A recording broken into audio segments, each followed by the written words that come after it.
പ്രിയപ്പെട്ട നാട്ടുകാരെ, നമ്മുടെ സമൂഹത്തെ കാർന്നു തിന്നുകൊണ്ടിരിക്കുന്ന അഴിമതി എന്ന ദുരന്തം നിർമ്മാർജ്ജനം ചെയ്യുന്നതിന് വേണ്ടി ജനങ്ങളെ ബോധവൽക്കരിക്കാൻ ഇന്ന് കൃത്യം 3 മണിക്ക് അജന്ത ഓഡിറ്റോറിയത്തിൽ നടക്കുന്ന സിംപോസിയം ബഹുമാനപ്പെട്ട മന്ത്രി വേളയിൽ ചാണ്ടി ഉദ്ഘാടനം ചെയ്യുന്നു. കള്ളപ്പണത്തിനെതിരെ, കരിഞ്ചന്തക്കെതിരെ വടവാൾ ഉയർത്തുന്ന വേളയിൽ ചാണ്ടി ഇന്ന് കൃത്യം 3 മണിക്ക് നഗരത്തിൽ എത്തിച്ചേരുന്നു.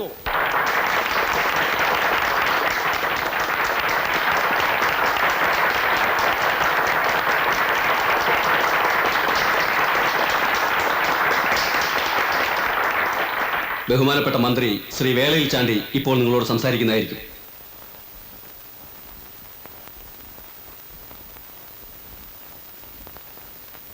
സുഹൃത്തുക്കളെ, ഈ വേളയിൽ അഴിമതിയെക്കുറിച്ചും കള്ളപ്പണത്തെ പറ്റിയും സംസാരിക്കുന്നതിൽ എനിക്ക് സന്തോഷമേ ഉള്ളൂ. 1947 ഓഗസ്റ്റ് 15-ാം തീയതി ഇംഗ്ലീഷുകാരനെ ഇവിടുന്ന് കെട്ടിച്ചു. പക്ഷേ ഞാൻ സംതൃപ്തനല്ല. ഞാൻ വിഭാവനം ചെയ്ത ഇന്ത്യ ഇതല്ല. രാഷ്ട്രീയത്തിൽ പിച്ച വെച്ച് നടന്ന കാലം മുതൽ എൻ്റെ മനസ്സിൽ ഞാൻ താലോലിച്ചിരുന്ന ഒരു കൊച്ചു സ്വപ്നമുണ്ടായിരുന്നു. പത്രക്കാർ പറയുന്നത് പോലെ മന്ത്രിയാവുക എന്ന മോഹമായിരുന്നില്ല അത്. ഈ നാട്ടിലെ അധ്വാനിക്കുന്ന തൊഴിലാളികളുടെ പ്രതിനിധി എന്ന നിലയിൽ എനിക്ക് ഇന്ത്യയോട് ചില കടപ്പാടുകളുണ്ട്. അത് പൂർത്തീകരിക്കാൻ, കള്ളപ്പണവും അഴിമതിയും ഈ നാട്ടിൽ നിന്നും തുടച്ചു മാറ്റാൻ എന്റെ വിശുദ്ധമായ കരങ്ങൾക്ക് ശക്തി തരൂ.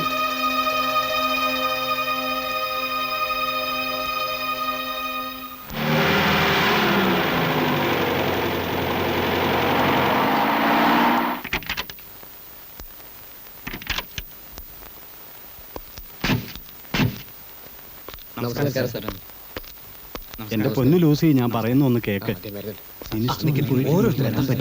നിങ്ങളൊക്കെ വന്നിട്ട് കുറെ നേരം ആയോ? ഇല്ല, സാറിന്ന് വരൂന്ന് അറിഞ്ഞപ്പോ പിന്നെ നന്നായി, വളരെ നന്നായി. സാറിനെ കാണാനും നിവേദനം തരാനും നമ്മുടെ നിയോജക മണ്ഡലത്തിൽ നിന്ന് കുറെ കൃഷിക്കാർ വന്നിട്ടുണ്ട്. അവരോട് നിവേദനങ്ങളൊക്കെ കൊണ്ട് കുഴിച്ചിട്ടിട്ട് എന്തെങ്കിലും കൃഷിക്കാര്യങ്ങളിൽ ശ്രദ്ധിക്കാൻ പറയൂ. ഓ ശരി. കൃഷിക്കാരെ കൊണ്ടുള്ളൊരു ശല്യം.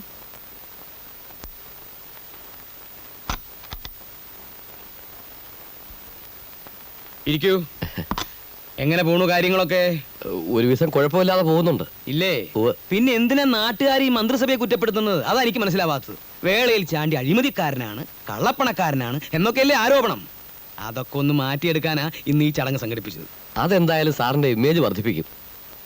ചെറ്റക്കുടിലിൽ ജനിച്ചവൻ ദന്തഗോപുരത്തിൽ എത്തിയത് എങ്ങനെയാന്നാ ചില പട്ടികളുടെ ചോദ്യം. സ്വന്തം പ്രയത്നം കൊണ്ട്.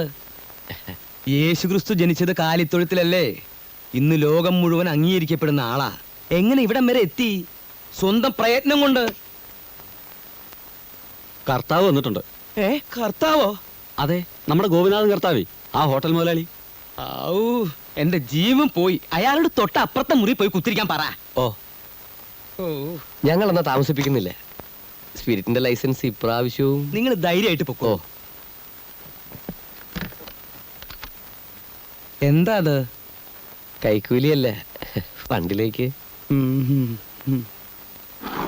ഇട്ടോളൂ, മേലേക്ക് മേലിട്ടോളൂ. ഇനി പൊക്കോളൂ.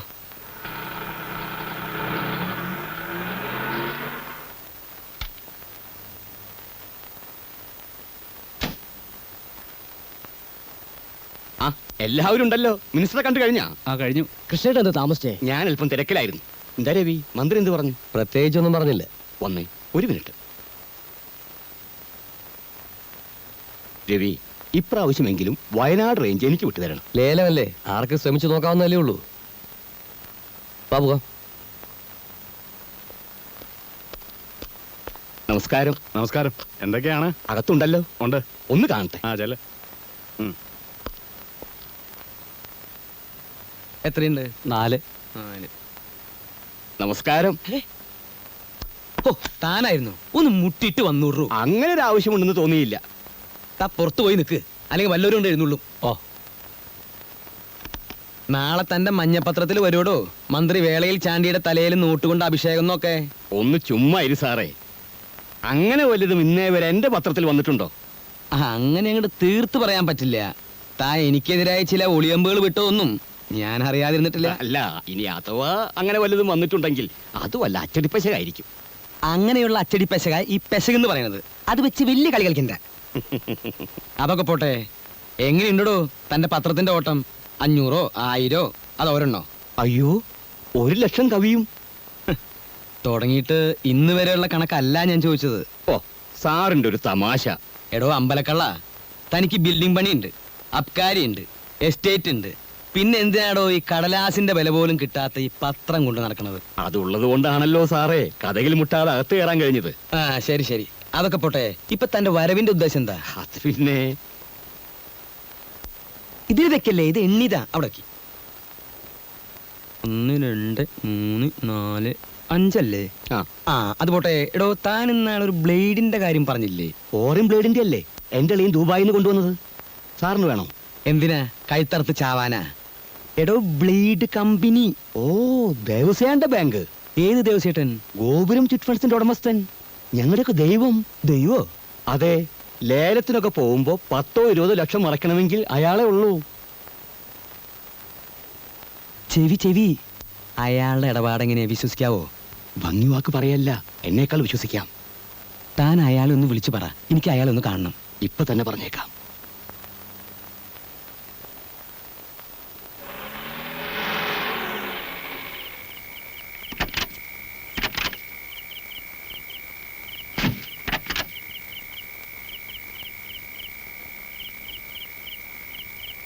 പേടിക്കാനൊന്നുമില്ലെന്നേ.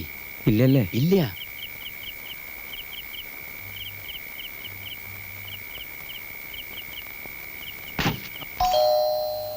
വന്നു എന്നാ തോന്നണേ. കർത്താവെ, മാല വാങ്ങാൻ പോയ കുരിശനെ കാണാനല്ലോ. അപ്പാ ക്ഷമിക്കണട്ടാ, ആ വാതിൽ തുറന്നു കൊടുത്തേ. വാ.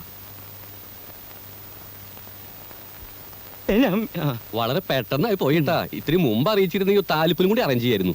എന്നാ പിന്നെ ഒരു ചെണ്ടകൊട്ടി പരസ്യം കൂടി ആവായിരുന്നില്ലേ? ഒരു വെടിക്കെട്ടും 4 അമുട്ടും ആവായിരുന്നു. മിനിസ്റ്ററുടെ രഹസ്യ വരവല്ലേ ദിവസേട്ടാ, അതുകൊണ്ടല്ലേ വീട്ടിൽ വന്ന് കാണുന്നേ, അല്ലെങ്കിൽ ബാങ്കിൽ വരില്ലായിരുന്നോ? ഇങ്ങോട്ട് വന്നോളൂ, ഇങ്ങോട്ട് വന്നോളൂ, ഇങ്ങോട്ട് വന്നോളൂ.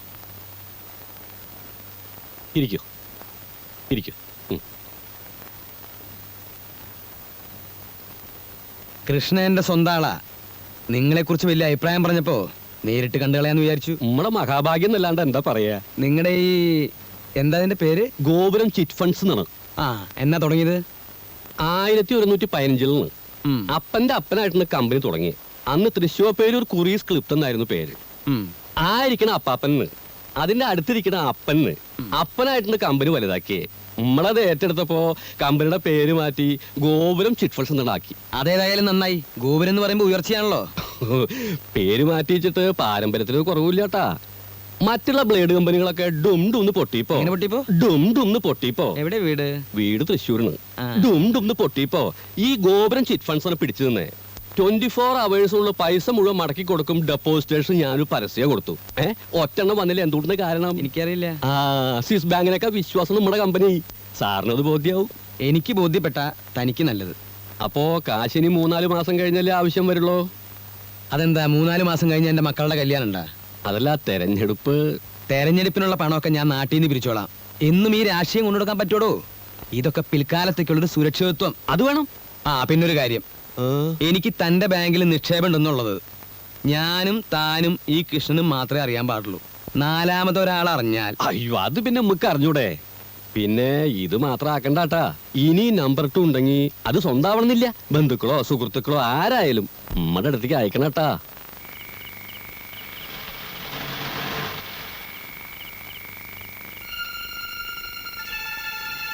അപ്പൊ എല്ലാം പറഞ്ഞു പോലെ.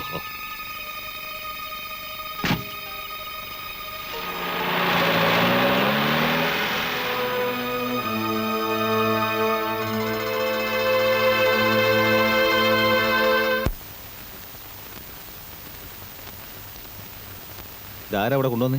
ആരാന്നറിയില്ല സാർ. ഞാൻ എത്തുന്നതിന് മുമ്പ് ഇവിടെ ആരോ കൊണ്ടുവന്ന് ഏൽപ്പിച്ചിട്ട് പോയതാ. ഒന്നും മനസ്സിലാവുന്നില്ല. ഒരു ടവറും കുറെ രൂപയും. സാറേ, ഇതിത്ര ആലോചിക്കാനൊന്നുമില്ല.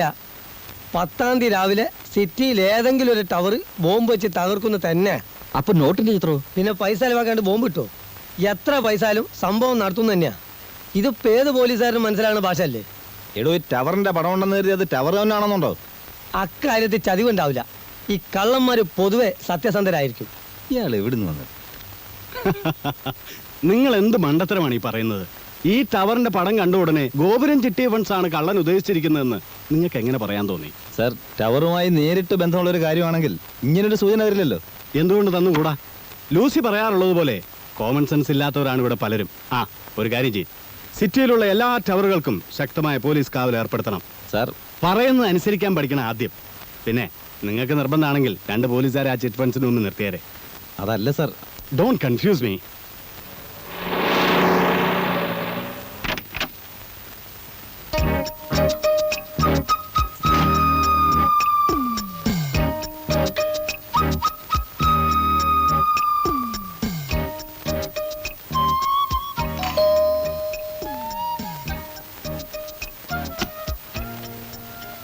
ദേവസിയില്ലേ? ഏ ദേവസി എവിടുന്നാ? ഞാൻ കുറച്ചു മുമ്പ് ഫോൺ ചെയ്തിരുന്നു. Retired superintending engineer Ramakrishnan. ആ ഇവിടെ പറഞ്ഞിരുന്നു. വരൂ, ഇരിക്കൂ.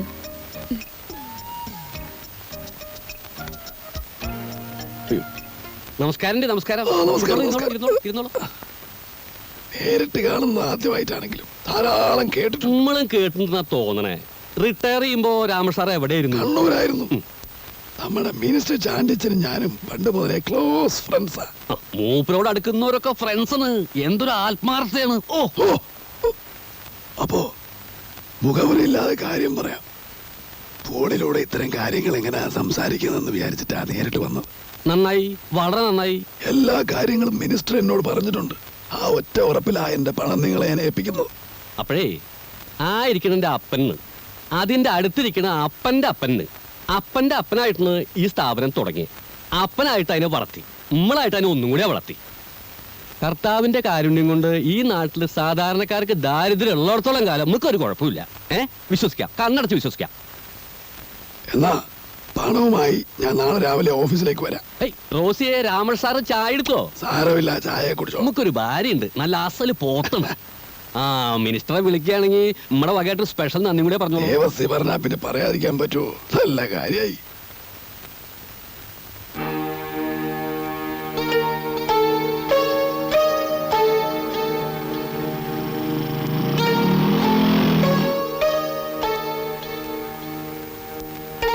ഈ പോലീസുകാർക്ക് വേറെ പണിയില്ല. ബാങ്ക് കൊള്ളടിക്കാൻ പോണ്ട് പറഞ്ഞിട്ട് കാലത്ത് തൊട്ട് നിപ്പണ് പൂമക്കത്ത് കിട്ടിന്റെ അത്രേ. നമ്മളിത് എത്ര കണ്ടതാണ്. വിമാനത്തിലും തീവണ്ടിയിലൊക്കെ ബോംബ് ഉണ്ട് എന്ന് പറഞ്ഞിട്ട് മനുഷ്യന്മാരെ പേടിപ്പിക്കാറുണ്ടല്ലോ. എന്നിട്ട് ഓലപ്പട കൂടി പൊട്ടുന്നില്ല. എന്റെ സംശയം അതല്ല ദേവസ്വം. എന്തുകൊണ്ട്? ആ ഇൻസ്പെക്ടർക്ക് 2 എല്ല് കൂടുതലാ. ഇവിടെ പലരും വരുന്ന സ്ഥലമല്ലേ, അവരാരൊക്കെയാണെന്ന് അറിയാനുള്ള വേലയായിരിക്കും. അതായുള്ള മനസ്സിലിരിക്കുള്ളൂ. എന്നാലും അത്താഴം മുടക്കാൻ നീർക്കോലി പോരെ. അത്താഴം മുടക്കാൻ അങ്ങോട്ട് വരട്ടെ. എടോ, ഈ കേരളം എന്ന് പറഞ്ഞത് ഈ സിറ്റിയിൽ മാത്രം ഒതുങ്ങണതല്ല. ഇവിടെ ഉള്ളവരുടെയൊക്കെ ഹെഡ് ഓഫീസ് തെക്കാണ്. അവിടെ ഉണ്ട് ദേവസ്വക്കുട്ടിക്ക് ഇഷ്ടം പോലെ സേവകന്മാര്. ആനയെ പേടിച്ചിട്ടില്ല, പിന്നെയാണ് ആനപ്പിണ്ടം. അതൊക്കെ ചേട്ടന്റെ കാര്യം. പിന്നെ ഇന്ന് രാത്രി ഞാൻ കണ്ണൂർക്ക് പോകും. നാളെ അവിടെ ലേലമാ. പണത്തിന് എന്തെങ്കിലും ആവശ്യം വന്നാ ബാക്കി പറയണ്ട. എടോ, തന്നെ ഇതുവരെ നമ്മൾ ബുദ്ധിമുട്ടിച്ചിണ്ടാ? അതില്ല, എങ്കിലും കരുതിയിലും കൂടുതൽ വരാൻ സാധ്യതയുണ്ട്. ആ അമ്പലക്കാടൻ എന്നെ അബ്കാരി രംഗത്ത് തന്നെ തട്ടാൻ നോക്കിയിരിക്കുക. അതൊന്നും ഇല്ലാന്നേ. അമ്പലക്കാരന്റെ വഴി, രവിക്ക് രവിയുടെ വഴി, അത്രേ ഉള്ളൂ. ഉദാഹരണമോ അത് വലിയ ശല്യായില്ലോ നേരെ വിളിച്ചപ്പോ. ഹലോ, ഞാൻ അവിടെ എന്തെങ്കിലും കുഴപ്പമുണ്ടോ? ചുറ്റും പോലീസൊക്കെ നിൽക്കുന്നുണ്ടല്ലോ. ഈ പോലീസുകാർക്ക് വട്ടണ്. സാർ അതൊന്നും നോക്കണ്ട, അങ്ങോട്ട് പോന്നോളോ. അല്ല, പ്രശ്നം എന്തെങ്കിലും ഉണ്ടെങ്കിൽ പിന്നീട് എപ്പോഴെങ്കിലും ആവാം. ഒരു പ്രശ്നമില്ലെന്നേ. ഓരോ കാര്യത്തിനും ഓരോ സമയമുണ്ട്. അത് അപ്പനായിട്ട് പഠിപ്പിച്ചിട്ടുള്ളതാണ്. ഇപ്പൊ ചെയ്യേണ്ടത് ഇപ്പോ, പിന്നെ ചെയ്യേണ്ടത് പിന്നെ. ശരിയാ, വളരെ ശരിയാ. ഞാനിപ്പോ എത്താം.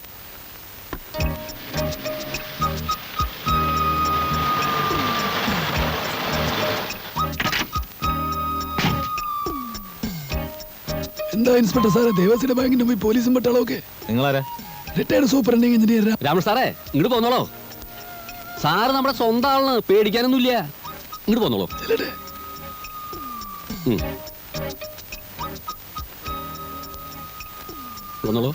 വന്നോളന്നേ. ഇവറ്റകളെ കൊണ്ട് തോറ്റൂന്നേ. കാലത്ത് തൊട്ട് വന്ന് നിൽക്കണം നിപ്പാണ്. ഈ പോലീസിന് ഇത്ര ബുദ്ധിയില്ലേ? ബുദ്ധിയില്ലാത്തതുകൊണ്ടല്ല, ചിലപ്പോ അവരുടെ കണക്കൂട്ടില് തെറ്റും. അതാണ്. വന്നോളൂ. എല്ലാം നമ്പർ 20 ആണല്ലോ. അതെ, ഇവിടുത്തെ ഒരു പതിവുണ്ട്. എല്ലാ മാസവും 1-ാം തീയതിയാണ്. അറിയാം.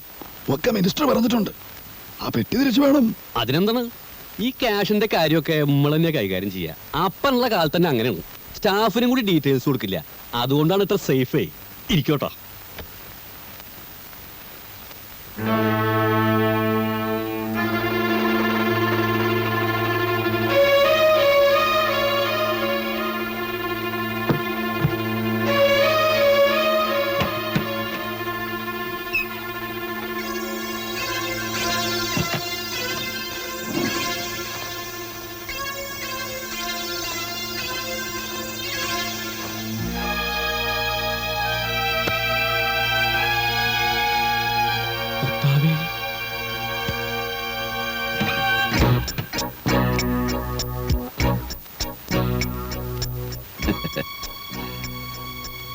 ഒരുപാട് പേര് ഒരു നേരത്തെ ആഹാരത്തിന് പോലും ബുദ്ധിമുട്ടുമ്പോൾ ഇവിടെ ഇത്രയും കള്ളപ്പണം പൂഴ്ത്തി വയ്ക്കുന്നത് തെറ്റല്ലേ ദേവസി?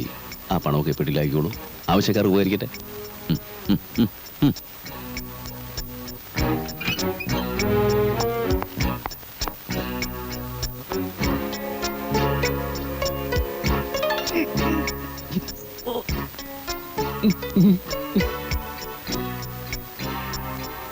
പുറത്ത് പോലീസ് ഉണ്ടെന്ന് വിചാരിച്ച് ബഹളം വയ്ക്കാൻ നിന്ന നഷ്ടം എനിക്കല്ല, തനിക്കാ. ഇതിനകത്തുള്ളത് ഈ നാട്ടിലെ പല പ്രമുഖരുടെയും കള്ളപ്പണമാണ്. ഇതെവിടെ നിന്ന് കിട്ടി, എങ്ങനെ കിട്ടി എന്നൊക്കെ ചോദ്യം വന്നാൽ ഉത്തരം പറയാൻ ദേവസി വിഷമിക്കും. അതുകൊണ്ട് ആലോചിച്ച് തീരുമാനമുള്ളൂ. ദാ ഇതിവിടെ ഇരിക്കട്ടെ, ഒരു ധൈര്യത്തിന്. കുട്ടികളില്ലേ വീട്ടില്, കളിക്കാൻ കൊടുക്കാം. കളിത്തോക്ക പോട്ടെ. സാറേ, പോലീസുകാരുടെ ഓരോ കഷ്ടപ്പാടേ.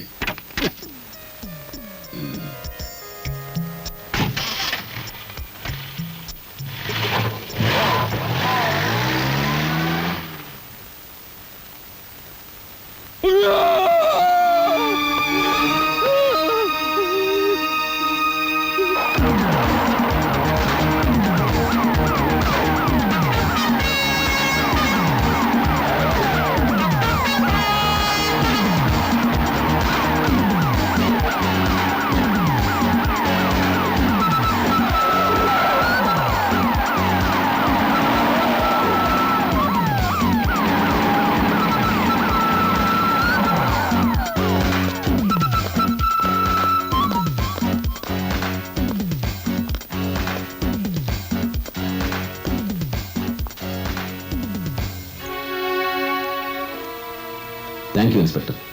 ഈ കാർ ഞാൻ റെയിൽവേ സ്റ്റേഷനിൽ നിന്ന് എടുത്തതാണ്. ഇത് അവിടെ തന്നെ എത്തിച്ച ഉപകാരം.